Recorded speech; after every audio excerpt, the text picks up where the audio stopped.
ஞானானந்தமயம் தெய்வம் நிர்மலஸ்படிகாகிருதியும் ஆதாரம் சர்வ வித்யானாம் ஹயக்ரீவம் உபாஸ்மகே. நேயர்கள் அனைவருக்கும் அஸ்ட்ரோ கேஎஸ் ஐயங்காரின் பணிவான நமஸ்காரங்கள்.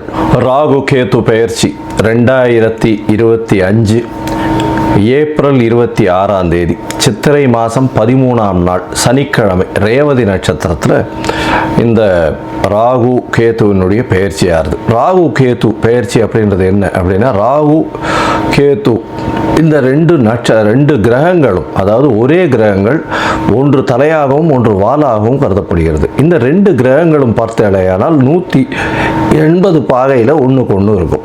இதன் மூலியமாக பார்த்தாலேயானால் எல்லா கிரகங்களும் 7 கிரகங்களும் அதாவது வலப்புறமாக போகும், கிளாக் வைஸில் போகும். ஆனால் ராகு கேத்து மட்டும் இடப்புறமாக போகும், அதாவது ஆன்டி கிளாக் வைஸில் போகும். இதன் மூலியமாக இவ்வளவு நாள் மீன ராசியில் இருந்த ராகு இப்பொழுது கும்ப ராசிக்கும், கேது கன்னியா ராசியில் இருந்தவர் இப்போ சிம்ம ராசிக்கும் வரார். அதாவது பூரட்டாதி 4ஆம் பாதத்தில் இருந்தவர் பூரட்டாதி 3ஆம் பாதத்துக்கு வரார். உத்திர நட்சத்திரம் 2ஆம் பாதத்தில் இருந்த கேது உத்திர நட்சத்திரம் 1 பாதத்துக்கு வரார். ஸோ இதுதான் ராகு கேத்துவினுடைய மாற்றம். இது 26/4/2025 வருது. இதற்கு அடுத்த ராகு கேது பெயர்ச்சி பார்த்தேனால் 13/11/2026. பொதுவாகவே 1.5 வருஷம் இந்த ராகு கேத்துக்கள் ஒரு ராசியிலையும் இருக்கும். ஒரு ராசியிலிருந்து அடுத்த ராசிக்கு போகிறதுக்கு 18 மாத காலமாகும். ஒரு நட்சத்திர பாதம், அதாவது 9 நட்சத்திர பாதம் கொண்டது ஒரு ராசி. அந்த ஒரு நட்சத்திர பாதம் 2 மாதங்கள் இது எடுத்துக்கும்.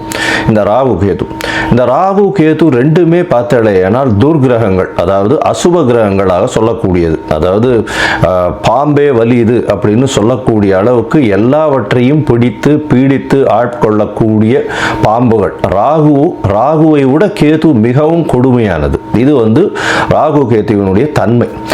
ராகுவை பொறுத்தவரையிலும் பார்த்தேனால் அதாவது போக காரகன். அவர் ராகு எப்பொழுதுமே எல்லாத்தையும் அள்ளி கொடுக்கிறவர். ஏதாவது எந்த ஒரு விஷயம் ₹1 கிடைக்கிற இடத்துல ₹100 கிடைக்கக்கூடிய அளவுக்கு பண்ணக்கூடிய போக காரகன். எல்லாவற்றிலும் அபரிமிதமான விஷயங்களை கொண்டு சேர்ப்பார். எல்லாமே ரொம்ப பெரிய ப்ராஜெக்ட்ஸ் எல்லாம் போடுறதெல்லாம் பார்த்தீங்கன்னா ராகுனுடைய ஆட்டம் ரொம்ப அதிகமாக இருக்கும் அந்த இடத்துல. சரி, கேதுவை பற்றி எடுத்தோமானால் எல்லா விஷயத்தையும் சுருக்குவார், தனிமைப்படுத்துவார், அசிங்கப்படுத்துவார், அதாவது கேவலப்படுத்துவார்.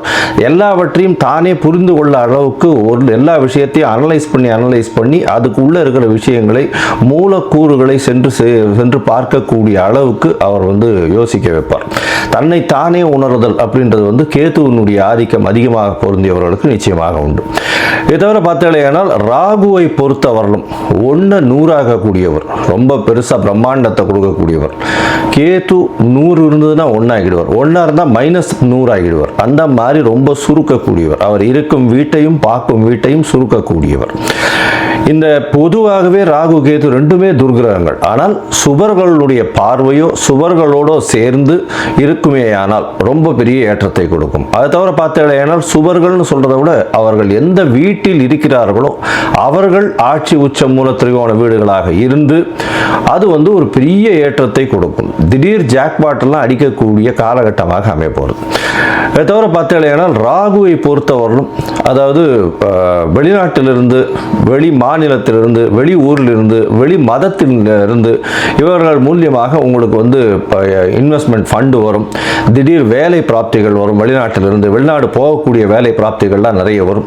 அதை தவிர பார்த்தேனால் வெளியூர் வெளி மாநிலம்லாம் போயிட்டு வரக்கூடிய வாய்ப்புகள்லாம் ரொம்பவுமே அதிகமாக இருக்கும். ஆனால் கேத்துவை பொறுத்தவரையிலும் பார்த்தேனால் கேத்துவுக்கு பொதுவாகவே பார்க்கும்போது அது மருத்துவ கிரகம்னு சொல்லக்கூடியது. மருந்து, அதை தவிர மயக்க நிலையை உருவாக்கக்கூடியது. மயக்க மருந்து, இந்த மாதிரியான விஷயங்கள், போதை வஸ்துக்கள், போதை தரும் இடத்துலையே ஒரு இடத்த விட்டு வெளியில் போகாமல் இருக்கக்கூடியது. ராகுவும் போதை தருவார். போதைக்கு உண்டான பொருட்களுக்கு உண்டானது இது பண்ணுறது, ட்ரக் டிராஃபிக்கிங், இதெல்லாம் பண்ணுறதுக்கும் ராகு வேணும். கேது அந்த மூலப்பொருளாக இருப்பார். அதுதான் ரொம்ப விஷயம். 2 பேர் பேருமே ஒரே இடத்துல வருவாங்க, ஆனால் கொஞ்சம் கொஞ்சம் மாறுபடுவாங்க. ரொம்ப ஜாக்கிரதையாக அதை வந்து கணக்கு பண்ணணும். அது தவிர பார்த்தீங்கன்னா அதாவது இந்த பில்லி சூன்யம் ஏவல் ஒருத்தரை வந்து பயமுறுத்துறது இந்த மாதிரியான விஷயங்கள் எல்லாம் கேத்துவனுடைய ஜாலங்கள் அதிகமாக இருக்கும். ராகுவை பொறுத்தவரையிலும் அவர் சொல்லி அடுத்தவங்க கேட்டு மயக்க வைக்கக்கூடிய அளவுக்கு அந்த கரும்பாம்பு செம்பாம்புன்னு சொல்லுவாங்க. ராகுவை கரும்பாம்புன்னும் கேத்துவை செம்பாம்புன்னு சொல்லுவாங்க. ராகுவுக்கு பார்த்தீங்கன்னா 18 வருஷம் இந்த விம்சோத்தரி திசையில் கொடுத்துருக்காங்க. கேத்துவுக்கு 7 வருஷம் கொடுத்துருக்காங்க. 18 வருஷத்தில் ஒருவருக்கு ராகு நல்லபடியாக இருந்து சுவர்களால் பார்க்கப்பட்டு அவர்களுடைய இருந்த இடத்தினுடைய வீட்டினுடைய அதிபதி ஆட்சி உச்ச மூல திரிகோணம் திக்பலம் இந்த மாதிரியான விஷயங்கள் அடைந்திருந்தாரே ஆனால் நல்ல ஒரு யோகத்தை அந்த காலகட்டத்தில் கொடுப்பார். இப்போ பார்த்தேனால் இந்த ராகு கேத்துக்கு பார்த்தீங்களேனால் ராகுக்கும் கேத்துவுக்கும் சிறு சிறு அதாவது பிரச்சனைகள் இருக்குமே ஆனால் அவர்கள் இருக்கும் இடத்தின் மூலியமாக பிரச்சனை இருக்குமே ஆனால் அவர்களுக்கு என்ன எளிய பரிகாரம் செய்யலாம் அப்படின்றத பார்க்கும்பொழுது ராகுவுக்கு எளிமையான பரிகாரம் அப்படின்னு சொல்லக்கூடியது ராகு காயத்ரி. ராகு காயத்ரி அப்படின்றத சொல்றோம்னா ஓம் நாகத்வஜாய வித்மஹே பத்மஹஸ்தாய தீமஹி தன்னோ ராகு பிரச்சோதயாத். நான் திருப்பியும் சொல்கிறேன். ஓம் நாகத்வஜாய வித்மஹே பத்மஹஸ்தாய தீமஹி தன்னோ ராகு பிரச்சோதயாத் அப்படின்றது ராகு காயத்ரியும். கேதுதா காயத்ரி அப்படின்னு சொல்லக்கூடியது ஓம் அஸ்வத்வஜாய வித்மஹே சூலஹஸ்தாய தீமஹி தன்னோ கேது பிரச்சோதயாத் அப்படின்றதையும், அதாவது திருப்பியும் சொல்கிறேன். ஓம் அஸ்வத்வஜாய வித்மஹே சூலஹஸ்தாய தீமஹி தன்னோ கேது பிரச்சோதயாத் அப்படின்றது ஒரு நாளைக்கு ராகுவினுடைய காயத்ரி 7 முறையும் கேதுவினுடைய காயத்ரி 4 முறையுமாவது சொல்வதன் மூலியமாக ராகு கேத்துவுக்கு செய்யக்கூடிய எளிய பரிகாரமாக சொல்கிறோம். அது தவிர பார்த்தேன்னா ராகு கேத்துவுக்கு வேறு என்னென்ன அப்படின்னா ராகுவுக்கு உண்டான கடவுளாக சொல்லக்கூடியது வந்து இந்த பத்ரகாளி, மிகுந்த கோபத்தில் இருக்கக்கூடிய ஆக்ரோஷத்தில் இருக்கக்கூடிய கடவுள்கள். அது தவிர பத்ரகாளி, அதுக்கப்புறம் பார்த்தேன்னா இந்த இது ஐயனார் அந்த மாதிரியான இதுவில் சொல்லுவோம். அது தவிர பார்த்தேன்னா இந்த பிரத்யங்கரா இவங்கள்லாம் ராகுவுக்கு உண்டான தெய்வங்களாக சொல்லக்கூடியது. அதுக்கப்புறம் பார்த்தேனால் நரசிம்மர் ராகுவுக்கு உண்டான தெய்வம். ஏன்னா மிகுந்த கோபத்தோடு ஆக்ரோஷத்தோடு இருக்கக்கூடியவர். இதெல்லாம் வந்து இந்த தெய்வங்கள் எல்லாமே வந்து ராகுவுக்கு உண்டான பரிகார ஸ்தலங்களாக இந்த தெய்வங்கள் இருக்கக்கூடிய இடத்த இது பண்ணலாம். அது தவிர பார்த்தேனால் இவர்களுக்கு எலுமிச்சம்பழம் மாலை, எலுமிச்சம்பழம் இதில் வந்து நல்லெண்ணெய் விட்டு இது ஏற்றுறது, எண்ணெய் விட்டு திரி போட்டு விளக்கு ஏற்றுறது. அது தவிர பார்த்தேனால் பூசணிக்காயை 2ஆக கட் பண்ணி அதில் இருக்கிற சதப்பத்தை எடுத்துட்டு எண்ணெயை விட்டு ஏற்றுறது. இதெல்லாம் வந்து ராகுவுக்கு உண்டான தோஷங்களை நிவர்த்தி செய்யக்கூடியது, ராகுவுக்கு உண்டான எளிய பரிகாரங்களாக சொல்லக்கூடியது. அது தவிர பார்த்தீங்களேனா இந்த இது கேத்துவுக்கு உண்டானது என்ன அப்படின்னா விநாயகரை சொல்வார்கள். அது தவிர ஆஞ்சநேயர், அதாவது தலை மாறியவர்கள், அதாவது விநாயகரும் சரி ஆஞ்சநேயரும் சரி இவர்கள் 2 பேரையும் சொல்லுவாங்க. அது தவிர வந்து சித்தர்கள், யோகிகள், ஞான குருமார்கள், குரு பீடங்கள், மடங்கள் இதெல்லாம் சொல்லக்கூடியது. இந்த இடத்துக்கெல்லாம் போய் உங்களால் முடிஞ்ச படிப்புக்கு உண்டான ஏதாவது உங்களால் தானங்கள் செய்ய முடிஞ்சதே ஆனால் இந்த இடத்துல ஒரு நல்ல ஏற்றம் கிடைக்கும். அது தவிர பார்த்தேனால் இந்த இது ஆட்டிசம் சைல்டு, மனநலம் சற்று பேதலித்து குன்றி இருக்கக்கூடிய குழந்தைகள், வளர்ச்சி குன்றிய குழந்தைகளுக்கு உங்களால் முடிந்ததை செய்யும் பொழுது கேத்து பகவானின் மூலியமாக வரக்கூடிய எல்லா பிரச்சனைகளிலிருந்தும் நிச்சயமாக விடுதலை பெறலாம். ராகு வந்து பாம்பு அப்படின்னு சொல்றதுனால கரு நீலம் அவருடைய கலராக சொல்லக்கூடியது. அதே மாதிரி பார்த்தேனால் கருப்பு உளுந்து அது அவருடைய தானியம். கேத்துவுக்கு பார்த்தேனால் மல்டி கலர், அதாவது பல வண்ணங்களை கொண்ட ஷர்ட்டு இல்லைன்னா பல வண்ணங்களை கொண்ட விஷயங்களை தானம் பண்ணிங்கன்னா கேத்துவுக்கு பிரீத்தியாக சொல்லக்கூடியது.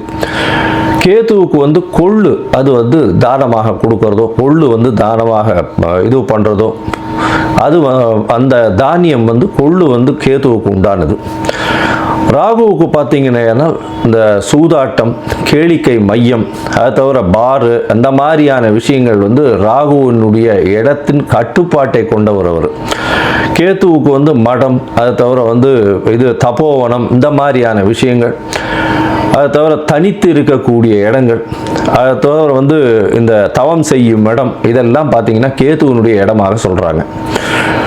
இது தவிர பார்த்தலையானால் இந்த ராகுவுக்கும் கேதுவுக்கும் 3-11 பார்வை இருக்குன்னு சில ஜோதிட கிரந்தங்கள் சொல்கிறது. அதாவது இப்போ பார்த்தலையானால் கும்பராசியில் ராகு இருக்கிறதுனால 3ஆம் இடம்னு சொல்லக்கூடிய மேஷத்தையும் தனுசு அப்படின்ற 11ஆம் இடத்தையும் பார்க்கறது ராகு. கேதுவை பொறுத்தவரையிலும் மிதுனத்தையும் துலாத்தையும் பார்க்கும். அவர் இருக்கும் வீட்டிலிருந்து 3-11 7ஆம் இடத்தை எல்லா கிரகங்களும் பார்க்கும். ஏன்னா சப்தம பார்வை உண்டு அப்படின்றத சொல்கிறது. சரி, இப்போ வந்து ராகுவை பற்றி பேசணும்னா பேசிகிட்டே இருக்கலாம். கிட்டத்தட்ட வந்து ஒரு 3 மணி நேரம் 4 மணி நேரம் கூட கண்டினியூஸாக பேசலாம். ஆனால் இப்போ வந்து நம்ம ஒரு ராசிக்கும் மேஷம் முதல் மீனம் வரை என்னென்ன பலன்கள்னு பார்ப்போம். அதை தவிர தனியாகவே ராகுவுக்குன்னு ஒரு 1/2 hour 1 hour வீடியோ தனியாக போடுறேன். நான் பார்ட் 1 பார்ட் 2 தனியாக போடுறேன். சரி, இப்போ மேஷம் முதல் மீனம் வரை இந்த ராகு கேது பெயர்ச்சியின் மாற்றங்கள் ஏற்றங்கள் என்னென்ன, அவர்களுடைய பார்வை என்னென்ன, என்ன பரிகாரங்கள் செய்யலாம், என்ன கோயிலுக்கு போகலாம் அப்படின்றத பார்ப்போம். இந்த சேனல், என்னுடைய சேனல் பார்த்துட்டு இருக்கவங்க உங்களுக்கு ஜாதகம் பார்க்கணும் அப்படின்னா நீங்கள் என்னுடைய மொபைல் நம்பருக்கு, கீழே கொடுக்கப்பட்டிருக்கிற மொபைல் நம்பருக்கு எனக்கு வாட்ஸ்அப் பண்ணுங்க. உங்களுடைய பெயர், உங்களுடைய தாய் தகப்பனார் பெயர், உங்களுடைய பிறந்த நேரம், தேதி, உங்களுடைய பிறந்த இடம், date of birth, time of birth, place of birth, உங்களுடைய நேம், பேரண்ட்ஸ் நேம், இதுவரெல்லாம் அனுப்புங்க. சந்தி இருக்கான்னு பார்க்குறேன். ஏன்னா லக்ன சந்தி, பாத சந்தி இதெல்லாம் பார்க்கணும். சந்திரனுடைய சந்தி இருக்கா, என்ன ஏதுன்னு பார்க்கணும். இதற்கு காரணம் என்ன அப்படின்னா பல வகையான பஞ்சாங்கங்களை உபயோகப்படுத்துகிறார்.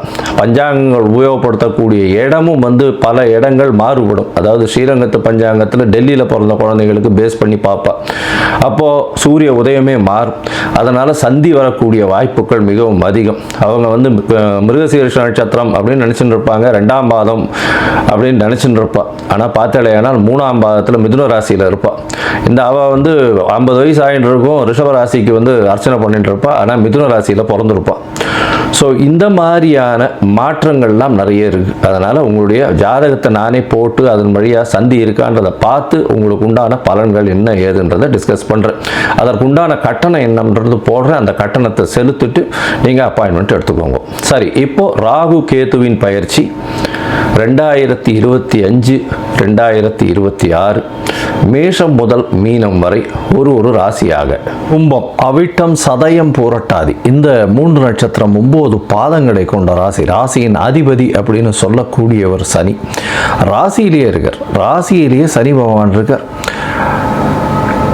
7 சனி நடக்கிறது, ஜென்ம சனி நடக்கிறது. இந்த காலகட்டத்தில் உங்களுடைய ராசிக்கே ராகு வரார். அதை தவிர உங்களுடைய ராசிக்கு 7ஆம் இடத்துல கேது வருகிறார். கேது வந்துடுறார். 26/4/2025 13/11/2026 வரலும் உண்டான காலகட்டத்தில் உங்களுடைய ராசியில் ராகுவும் கேது வந்து உங்களுடைய ராசிக்கு 7ஆம் இடத்துலையும் இருக்கார். இதனால் என்ன விளைவுகள் வரும், என்னென்ன மாற்றங்கள் வரும் அப்படின்னு பார்த்தோம்னா, எடுத்த காரியங்கள் அனைத்தும் நிறைவேறும். எடுத்த எண்ணங்கள், இவ்வளோ நாளாக வந்து ஒரு நெகட்டிவ் எனர்ஜி இருந்தது. அதாவது ஒரு சைக்காலஜிக்கல் ஸ்ட்ரெஸ் இருக்கும். நம்மளால் முடியுமா உடல் உழைப்பு அதிகமாக போட்டு அதை அச்சீவ் பண்ணுறதுக்கு, ஒரு விஷயத்தை அச்சீவ் பண்ணுறதுக்கு ரொம்பவும் ஓடிட்டே இருந்திருப்பீங்க. இப்போ வந்து பிரம்மாண்டமான விஷயங்களை எடுத்து அதில் சக்ஸஸ்ஃபுல்லாக பண்ணக்கூடிய வாய்ப்புகள் உண்டு. ஏன்னா ராகு பகவான் ராசியில் உட்கார்றது எந்த ஒரு விஷயத்திலும் நீங்கள் சேலஞ்சு பண்ணி நீங்கள் உள்ளே போய் நிச்சயமாக வெற்றிகளை தேடி குவிக்கக்கூடிய வாய்ப்புகள் உண்டு. எண்ணங்கள் எல்லாமே கைகூடும். எடுத்த காரியங்கள் நிறைவேறக்கூடிய காலகட்டமாக இருக்குது. இதை தவிர பார்த்தோம்னா உங்களுடைய ராசியே குருவும் வந்து பார்க்குறாரு. எப்போ ஒரு 15 நாளில் குரு பயிற்சி வந்துடுறது. அதனால் இந்த ராகு கேதுவினுடைய பயிற்சி பெரிய அதிர்ஷ்டத்தை உங்களுக்கு கொடுக்க போகிறது. இந்த காலகட்டத்தில் பார்த்தீங்கன்னா உங்களுடைய ராசியிலேயே ராகு இருக்குது. ராகு தன்னுடைய வேலைகளை இருக்கும் இடத்தினுடைய அதிபதி அவரை வைத்துத்தான் செய்யணும். அவர் வந்து அவர் ஏற்றத்தோடு இருந்தால், அதாவது ஆட்சி உச்சம் மூலத்திரிகோணத்தில் இருந்தால் நல்ல ஒரு ஏற்றத்தை கொடுக்கக்கூடிய காலகட்டமாக அமைப்போகிறது. இந்த காலகட்டத்தில் பார்த்தீங்கன்னா ராகு உங்களுடைய ராசியிலேயே இருக்கிறது பெரிய விசேஷம். அது தவிர உங்களுடைய ராசிக்கு 3ஆம் இடத்தையும் உங்களுடைய ராசிக்கு 11ஆம் இடத்தையும் வந்து ராகு பார்க்குறார். இதன் மூலியமாக பார்த்தீங்கன்னா இளைய சகோதரர்களோட சிறு பிரச்சனைகள் இருக்கக்கூடும். இருந்தாலும் எல்லா விதமான முயற்சிகளிலும் உங்களுக்கு மிகப்பெரிய வெற்றியை கொடுக்கக்கூடிய காலகட்டமாக அமைய போகிறது.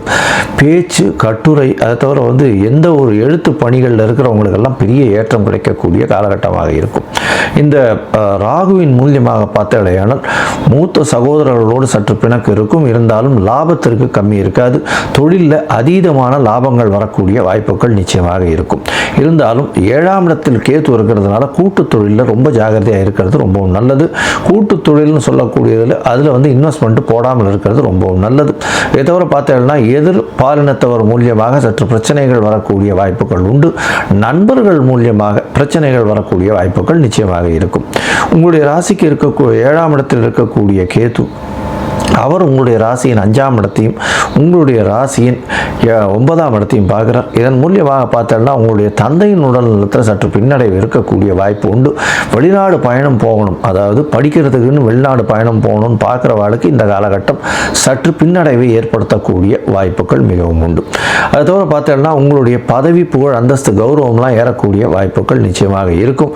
புதிய பதவி வரக்கூடிய காலகட்டமாக அமைய போகிறது. இந்த காலகட்டத்தில் பார்த்தீங்கன்னா உங்களுடைய ராசியிலேயே ராகு இருக்கிறதுனால, அதுவும் வந்து இந்த மைனிங் பிஸ்னஸ் பண்ணுறவங்க, அதை தவிர வந்து செக்யூரிட்டி, அதை தவிர நேஷ்னல் செக்யூரிட்டிஸாக இருக்கிறவங்க, போலீஸு, அதை தவிர இது கோர்ட்டு, போலீஸ் ஸ்டேஷன், இந்த மாதிரியான விஷயங்கள், வக்கீல்கள், இவங்களுக்கெல்லாம் வந்து பெரிய ஏற்றம். கம்யூனிகேஷன் இன்ஜினியர்ஸ், கோல், அதை தவிர வந்து கோல், எண்ணெய், இந்த மாதிரியான சம்பந்தம் உண்டானவர்கள், அதை தவிர கம்யூனிகேஷன் இன்ஜினியர்ஸ், மெக்கானிக்கல் இன்ஜினியர்ஸ், இவங்களுக்கெல்லாம் வந்து பெரிய ஏற்றம் இருக்கும். எலக்ட்ரிக்கல் எலக்ட்ரானிக்ஸ் இன்ஜினியர்ஸ் எல்லாம் வந்து பெரிய ஏற்றத்தை கிடைக்கக்கூடிய வாய்ப்புகள் நிச்சயமாக இருக்கும். அதுவும் அந்த இந்த சிப்பு, அந்த மேனுஃபேக்சரிங்கில் இருக்கிறவங்க, அதெல்லாம் வந்து பெரிய அபரிமிதமான ஏற்றம் இருக்கக்கூடிய காலகட்டமாக அமைய போகிறது.